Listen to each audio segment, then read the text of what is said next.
তারা যেন বেইতুল হারাম কাবা শরীফে গিয়ে উপস্থিত হয়ে গেল। কাবা শরীফে উপস্থিত হয়ে যাবার পর এক অপরে বলা বলি করে, হ্যাঁ গো তোমার সঙ্গে কি দেখা হয়েছে? ও বলে কি তোমার সঙ্গে দেখা হয়েছে? ও বলে কি তোমার সঙ্গে দেখা হয়েছে? সবাই বলে লা লা লা, না না দেখা হয় নাই। এরকম অবস্থায় হযরত জিবরিল সেখানে যেন উপস্থিত হলেন আর বললেন, তোমরা কি আলোচনা করো? দেখা হয়েছে, দেখা হয়েছে। বলেছে নবীর উপরে আল্লাহ পাক কোরআন নাজিল করবেন, সেই নবীকে দেখার জন্য আসলাম। দেখাই হলো না। কোথায় আছেন তিনি? কালো চাদর গায়ে দিয়ে বেইতুল হারাম কাবার মধ্যে শুয়ে আছেন। ইনি হলেন তিনি যার উপরে আল্লাহ পাক 30 পারা কোরআন নাজিল করে দেবেন। হাযা মুহাম্মাদুর রাসূলুল্লাহ সাল্লাল্লাহু আলাইহি ওয়াসাল্লাম। এমন সময় ফেরেশতারা বলল, ইনি কি তিনি যিনি হচ্ছেন সাইয়্যিদুল মুরসালিন, যিনি হচ্ছেন খাতিবুন নবিয়্যিন, যিনি হচ্ছেন এমনি করে আখিরি জামানার রাসূল, যার উপরে আল্লাহ পাক কোরআন নাজিল করবে? ইনি কি সেই নবী যার আব্বার নাম আব্দুল্লাহ, যার মায়ের নাম আমিনা? হযরত জিবরিল বললেন, হ্যাঁ হ্যাঁ ইনি। এমন সময় বলে, ইনি যদি তিনি হন তাহলে ইনাকে আমরা একটু ওজন করতে চাই। আল্লাহু আকবার, আল্লাহু আকবার। ওজন করতে চাই। জিবরিল বললেন, কি দিয়ে ওজন করবে? কাদের সাথে ওজন করবে? ফেরেশতারা বললেন, ওজন করব এক পাল্লায় যেন জান্নাতি মানুষ চাপাবো, অন্যদিকে যেন এই শেষ নবীকে মুহাম্মদ সাল্লাল্লাহু আলাইহি সাল্লামকে এক পাল্লায় চাপায়া দেব। জান্নাতি মানুষের পাল্লা ভারী হয় না আমার নবীর পাল্লা ভারী হয়, একটু দেখে নিব। সুবহানাল্লাহ, সুবহানাল্লাহ। চাপানো হলো।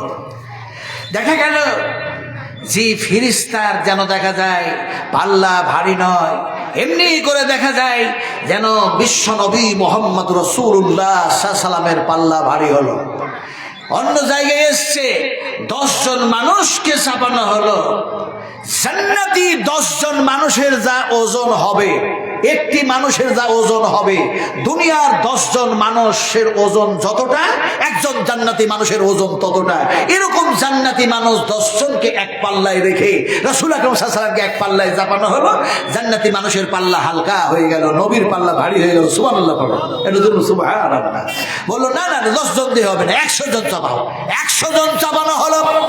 100 জনেরও পাল্লার তুলনায় বিশ্ব নবীর পাল্লা ভারী হয়ে গেল। জিবরিল আমিন ফেরেশতা যেন বললেন, তামাম এমনি করে দেখা যায় আকাশ আর জমিন আল্লাহ ছাড়া, আল্লাহ ব্যতীত সব যদি এক পাল্লায় চাপায়া দাও, আর আমার নবীকে যদি আর এক পাল্লায় রেখে দাও, তারপরও যেন নবীর পাল্লাটা যেন ভারী হয়ে যাবে।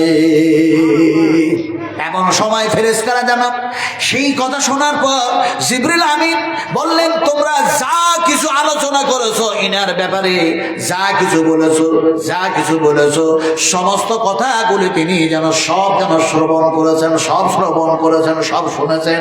যদিও তিনি ঘুমাচ্ছেন, চোখ দুইটা বন্ধ আছে, কিন্তু তিনার দিলটা, হৃদয়টা আল্লাহ পাক জাগ্রত রেখেছেন। ফলে যেন নবীদের এটা হলো শান, নবীদের এটা হলো গুণ, নবীদের এটা হলো গুণাবলী। তিনি ঘুমাচ্ছেন অথচ দিল যেন জাগতেছে।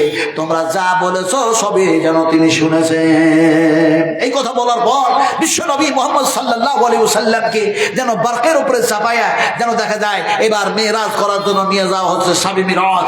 আমি লম্বা ঘটনা বলবো না। এখন দেখা গেল যেন নিয়ে যাওয়া হলো সেই বেইতুল আকসায় নিয়ে যাওয়া হলো। বেইতুল মুকাদ্দাস থেকে বেইতুল আকসায় যখন নিয়ে যাওয়া হলো, দেখা যায় সেখানে तमाम নবীরা উপস্থিত প্রেজেন্ট আছেন। আর দেখা যায় সমস্ত আকাশের আর জমিনের ফেরেশতারাও সেখানে প্রেজেন্ট। এমন সময় সেখানে ইমামতি কে করবে? ও আন্দোলনকারীরা ভালো করে শোনো, ইমামতি কে করবে? আজ মাদ্রাসা বন্ধ করে দেবে বলছেন। এখন দেখা যায় বিশ্ব নবী মুহাম্মদ রাসূলুল্লাহ সাল্লাল্লাহু আলাইহি ওয়াসাল্লামকে হযরত জিবরিল বলেন, নবীজি এই জায়গায় হযরত ইব্রাহিম, মুসা, तमाम নবীরাই যেন উপস্থিত আছেন, আর ফেরেশতারাও যেন আপনার এখানে উপস্থিত আছেন।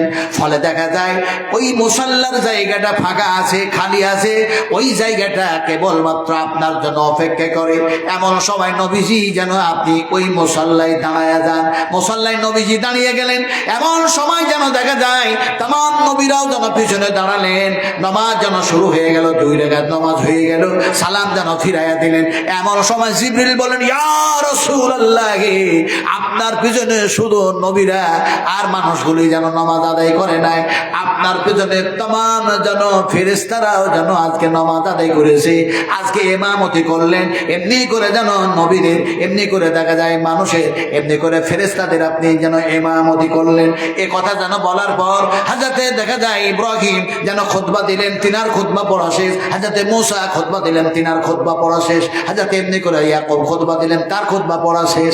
এইভাবে করতে করতে শেষের বেলায় বিশ্ব নবী মুহাম্মদ রাসূলুল্লাহ সাল্লাল্লাহু আলাইহি সাল্লাম যেন বক্তৃতা শুরু করলেন। তিনার বক্তৃতার খুতবা ছিল আলহামদুলিল্লাহি কাফা ওয়া সালামু আলা ইবাদিল্লাহিল্লাযীনা ইসতাফা। আবার যেন অন্য রায় এসেছে, তিনি যেন বললেন আলহামদুলিল্লাহি রাব্বিল আলামিন। আল্লাহর প্রশংসা দিয়ে খুতবা যেন শুরু করলেন। নবী যেন খুতবা পড়া শেষ হয়েছে, একটি জায়গায় দেখা যায় যেন পানি আনা হলো। রাসূল আকরাম সাল্লাল্লাহু আলাইহি ওয়াসাল্লাম সেই পানি দিয়ে যেন মুখটাকে ধুলেন, এক ঢোক পানি পান করলেন। তারপরে দেখা যায় একটা বর্তনে, একটা পাত্রে যেন দুধ আনা হলো। বিশ্ব নবী মুহাম্মদ সাল্লাল্লাহু আলাইহি ওয়াসাল্লাম দুধটা যেন সম্পূর্ণ পান করলেন। হযরত জিবরিল এবার দেখা যায় যেন শরাব যেন নিয়ে আসলেন, বলে এটাও পান করলেন। আল্লাহর হাবিব বলেন, হে আবার রফিক দোস্ত জিবরিল আমিন, পানি পান করে, দুধ পান করে আমার খিদা দূর হয়ে গিয়েছে, পিয়াস থেকে আমি মুক্ত হয়েছি, আমি তো এটা আর পান করতে পারবো না। জিবরিল আমিন সে সময় বলেন, ইয়া রাসূলুল্লাহ, ইয়া হাবিবাল্লাহ, নবীজি আপনি যদি আজকে এই শরাব পান করে নিতেন, এই মদ পান করে নিতেন, তাহলে আপনার উম্মতের সংখ্যা কমে যেত, আপনাকে মাননেওয়ালা কমে যেত। ফলে আজকে যখন আপনি পান করলেন না, আল্লাহ সুবহানাহু ওয়া তাআলা এই মদ শরাব তামাম দুনিয়ার মানুষের জন্য হারাম করে দিল। আমার ভাইরা কথা বলতে চাইছিলেন, অনেকেরই ইমামতি করার ইচ্ছে ছিল, কিন্তু সেই দিন বিশ্ব নবী মুহাম্মদ রাসূলুল্লাহ সাল্লাল্লাহু আলাইহি ওয়াসাল্লাম ফেরেশতা আর নবীদের যেন ইমামতি করলেন। ফলে সেই নবীর মাদ্রাসা আজকে প্রতিষ্ঠা হয়েছে এই গ্রামে। সেই মাদ্রাসা যেন চালাতে হবে, সেই মাদ্রাসা বানাতে হবে, সেই মাদ্রাসা গড়তে হবে, সেই মাদ্রাসাকে বড় করতে হবে, সেই মাদ্রাসায় ছাত্রছাত্রী তৈরি করতে হবে। কুল হাল